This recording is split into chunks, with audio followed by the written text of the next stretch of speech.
But like I say, was that really Khmelnytsky? And was it really this week? And was it really a Russian attack on a Ukrainian position? And really, how would I know? Could be the exact opposite for all I know. I wouldn't know the difference. And so my point about war propaganda and the fog of war and how there's propaganda on all sides, my unhappy conclusion is that the only time I really feel like I can trust something to be authentic is if one of the sides in the war reports bad news about themselves.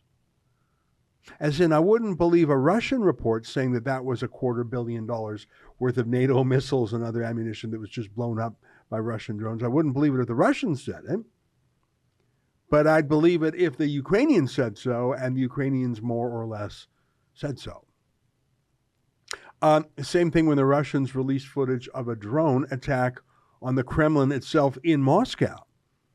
I suppose you could say something like this is a false flag attack, as in theoretically Russia attacked itself to blame Ukraine. You could say that. Certainly Vladimir Zelensky's response to it was it wasn't him. But there have been a number of attacks on Russia, not just in Crimea, like the massive attack against the key strategic Russian bridge, but also attacks on oil depots, air bases, and cities in Russia proper, not just those parts of Ukraine they annexed a few years ago.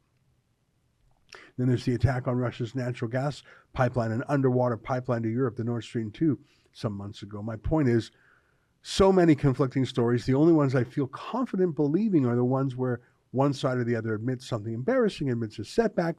I don't believe it when they trumpet a victory. I don't know. Maybe you have a better way of figuring out the truth than that.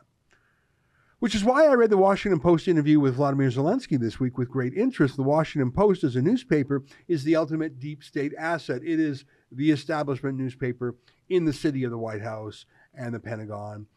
It is literally owned by Jeffrey Bezos, who just happens to have a massive data contract for the CIA. So when the Bezos Washington Post goes to Ukraine to interview Vladimir Zelensky, that's as official as it gets. There really weren't many surprise questions in the interview, but there were a few, not many.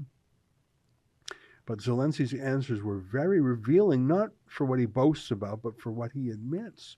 Here's the story as it appears in the Washington Post. I don't believe there's video or audio, so I will read it to you. I'm sorry to read so many words. They call it Zelensky interview transcript, Ukraine must win. That's his job to say that, but what is a win? How do you define a victory? I think that's a pretty important question that actually has not been answered by anyone important, at least in the West. Here's an interesting note. They say this transcript has been updated to restore passages that were initially published on May 13th, but then removed from a subsequent version. The passages were removed for several hours on May 14th to allow the Washington Post to conduct additional reporting about them. The Post should have included a note indicating that parts of the transcript were temporarily removed. This updated version is identical to the one published on May 13. It includes a full transcript of the May 1 interview, translated and lightly edited for clarity. So they originally deleted key passages of that interview and didn't explain it or mention it, which was extremely curious, and the kind of thing maybe a CIA-owned newspaper might do.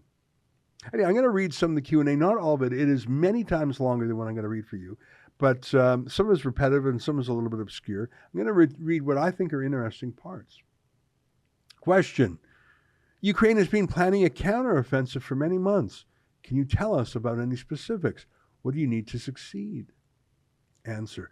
Thank you very much for your question. First of all, we don't plan a counteroffensive for months. This is a priority issue for us, so we had to be prepared in advance with our plans. And this is the truth. Our partners understand this as well. There are issues in a number of areas. The first issue, of course, is ammunition. I say this is a priority not because I want to complain, but because it's a resource without which a counteroffensive is impossible. But I want to clearly say that without this resource, the defense of the state is impossible. It's not just an issue with regards to the counteroffensive. It's very interesting, and I think that was just a day or so before that huge explosion in Khmelnytsky. I'm not sure the exact dates, but I think a lot of those weapons were blown up there. You can see he's downplaying expectations. For months we've heard about this counteroffensive. Here, take a look at the next part. This is Zelensky talking about Russia. They came to the tactics that they used at the beginning of the war in some small villages. Now, they don't care whether it's a small village or a big one. That tactic is the complete destruction of everything, of all infrastructure, buildings, civilians, etc. What we see in Bakhmut, if you look at it from the sky, if you have some kind of satellite capabilities to look at these images, you will see that absolutely everything is destroyed. It's true. They're talking about a city called Bakhmut. I'd never heard of it before. Both sides have lost thousands of men on this town, and they're fighting building to building. The entire town is demolished.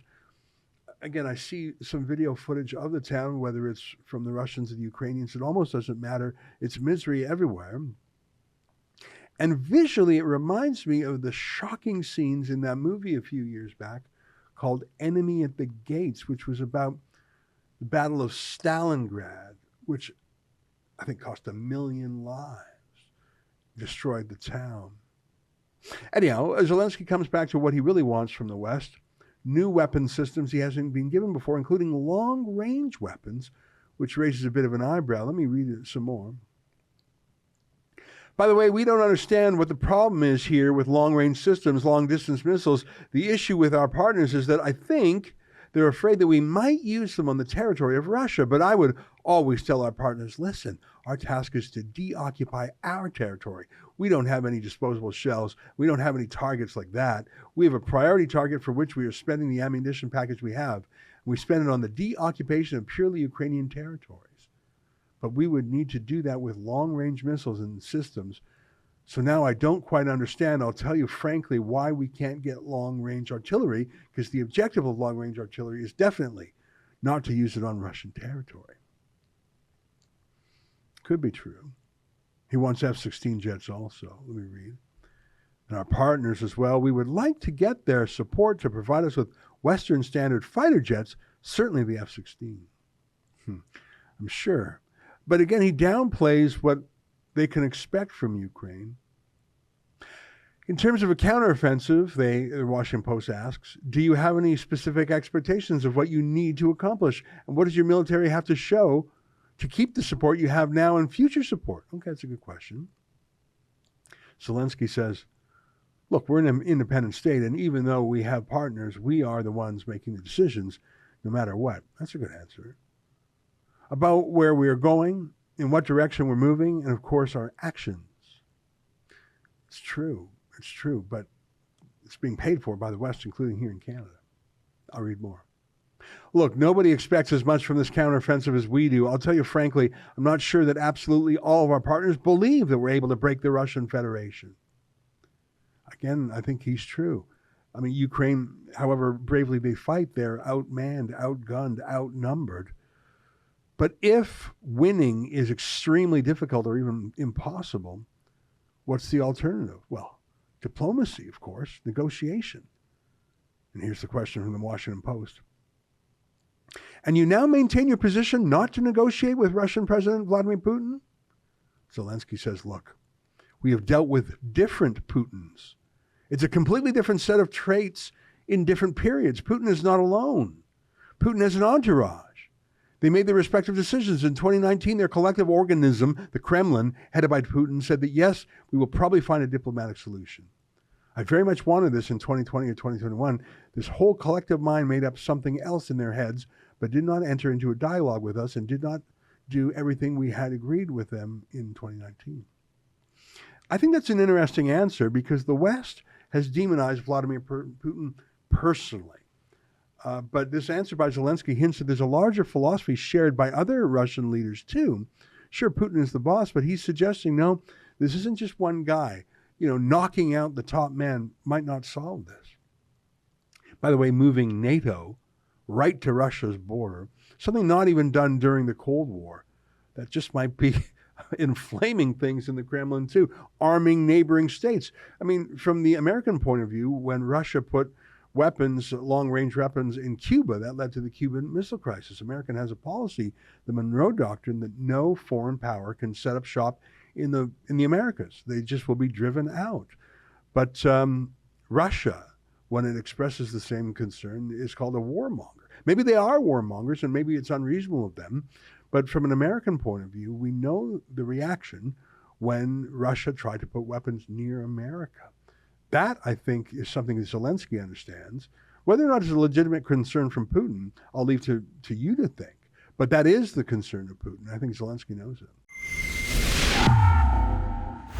That was an excerpt from the Ezra Levant Show. I'm Ezra Levant. Every weekday, I do a monologue about the topic of the day. Then I interview a fascinating guest either in studio or via Skype. And then I read your mail, whether it's fan mail or hate mail, which is sometimes even more interesting. This is on our premium service, though, called Rebel News Plus. Go to rebelnewsplus.com. It's $8 a month or less if you buy a whole year in advance. You get my show every weeknight, plus Sheila Gunn Reid's show every week. It's called The Gun Show. It's pretty amazing. You know, we rely on you because we do not take a dime from the government. In Canada, that makes us almost unique. So please help us out and help yourself to some great journalism at rebelnewsplus.com.